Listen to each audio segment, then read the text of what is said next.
The hits. You want all the hits. Q100. This has been such a great year for you so far. I mean, the album is, 3 million albums sold already? Yeah, it's been wild. I've been traveling around the world since last spring and just keeps getting better and better. Yeah. Is this the best time in your career right now? You're enjoying it more now than at any other time? Yeah, I really am. Yeah. I really am. I think I appreciate it all more now. Something about, I got a 3-year-old, I'm a mother, and something about parenthood just kind of made me snap out of it and go, wow, I'm lucky I even have a job. So every day in this business, I go, wow, thank you. I'm lucky. And how do you balance that? How do you balance being a mother and raising a child and your music career at the same time? Does she come with you? I just bought one of those travel pillows. So I don't sleep much. I sleep about, 4 hours a day or something. Yeah. I was in Europe for 3 weeks with my daughter, and I think I slept 3 hours a night for 14 days straight. But I love it. It's craziness. We travel around the world. It's just what I don't know. I come from a family where everybody had 10 kids. Yeah. The moms all worked and raised the kids, and it was nothing. So with one, it's of course it's hard work, but it's nothing compared to what my grandma did. What'd your grandma do? Portugal.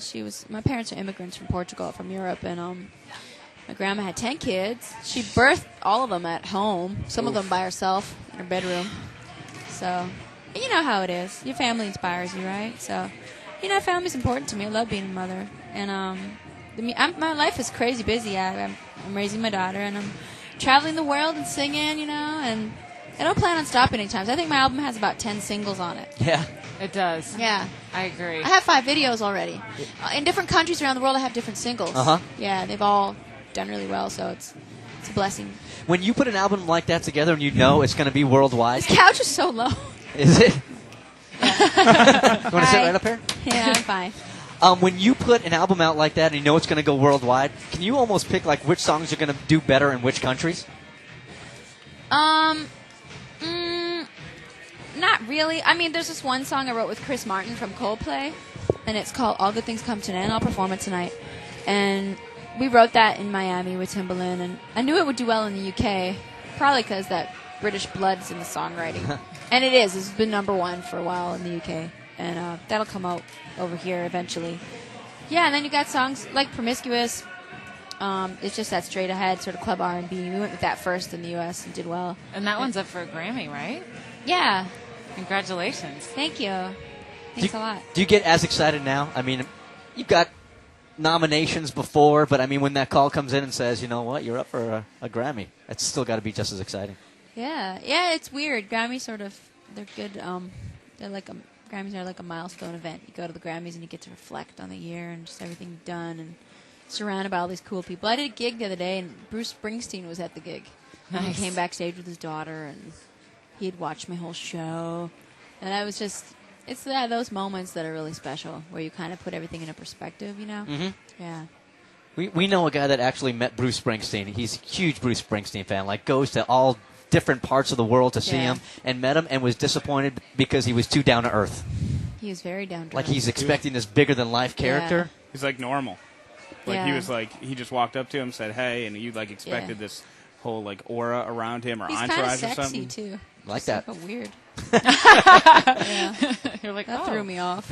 I'm like, yeah, Bruce Springsteen's hot. What the hell? Who else have you been around that has really almost intimidated you or surprised you? You're like, oh my God, I can't believe I'm in the same room with blank. Besides Carol the intern. when I first met Justin Timberlake, exactly a year ago, it was Christmas week before Christmas in Miami, and Justin and I and Tim were hanging out in the studio. But that melted away after about a minute because he's so down to earth. Yeah. So that's over now. But he seems pretty guarded from the media. Do you feel like you, as an artist and as someone so successful, have to guard yourself from the media a lot? Yeah, I do, especially because I have a child. I try to protect her a lot from being photographed. People ask me all the time, you want to be on the cover of whatever with your daughter and take pictures of your kitchen? And I'm like, no. But anyway, the paparazzi in Paris took a picture of my daughter. They were in every corner at the train station.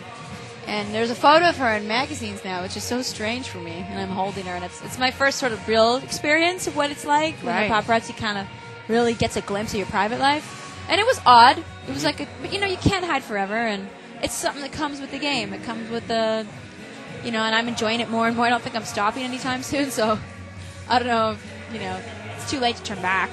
Right. You sort of just have to get used to it. When that happens, do you know that you were just photographed and it's going to turn up, or were they like hiding out, they took the picture, and then you just happen to be reading the magazine? Have you seen that Beck video, Devil's Haircut? Yeah. Where there are FBI agents hiding behind every pillar? So long Yeah. ago, It was kind of like that. Really? Yeah. I kind of figured. You never know, though. Sometimes they take pictures, they don't use them. So. Are you getting to the point now where as soon as you walk out of the house, you are very aware of who is taking pictures of you? Yes, and I always wear underwear. Just kidding. That would have been a joke a couple years ago, but now it's legit. Right. Yeah. Right. Playboy offered you what? $500,000? Is that just rumor? $500,000 to be in Playboy? I said that one time, and everyone knows. Now, but the odd thing was that, like, will you pose for our issue with clothes on for $500,000? And I thought of it. I kind of was kind of wanting to do it. I could give the money to charity or something like that, but I didn't do it. You should spin that story and say they offered you $10 million to do it, like with your clothes off, and say, it was totally, I turned it down, but I mean, then they upped it to $20 million, and I was still like, and no. then I went for it. Yeah. Well, at first I think I'd be a little offended. Like, you want me to be in Playboy with my clothes on? What do you think of me? I know. Like, I'm pretty hot. Wait a second. Why did you make the decision not to? I don't know. My manager didn't want me to do it. He's like, I don't want that on your resume. Oh, yeah? Playboy. Yeah. Are you getting to a point where... I can never be Miss America or a politician if I'm in Playboy. Then it's all What over if I for want to you. get into politics? Well, welcome to Atlanta. Anybody have anything else? Am I forgetting anything? Just thanks for being here. Yeah, thanks for being I'm here. coming back on tour next year in the spring. Recording a Latin album right now, actually. Oh, yeah? All my songs in in old Latin. I have some priests on board. In Spanish. And that's going on. I'm also going to be on One Life to Live on February 23rd. Oh, yeah? Yeah, I'm doing a walk-on acting and singing. You want to start doing more check acting? me out. Yeah, I'm doing more as time goes on. It's fun. It was scary at first, but now I'm like getting more used to it. Want to be in movies, or are you going to keep it I at don't TV? know. Or? I'm not sure. I'm just open-minded. Like I said, I don't take anything for granted anymore. So every opportunity to get, I'm like, sure, I'll try that. Sounds fun. All right.